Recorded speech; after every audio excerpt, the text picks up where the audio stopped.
وأذن في الناس بالحج يأتوك رجالا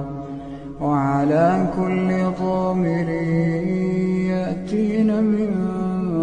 كل فج عميق ليشهدوا منافع لهم ويذكروا اسم الله في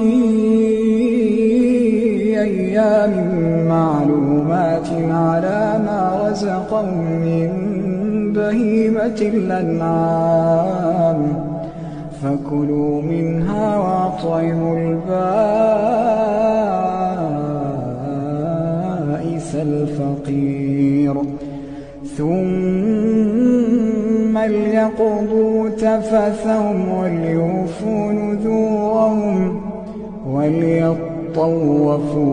بالبيت العتيق.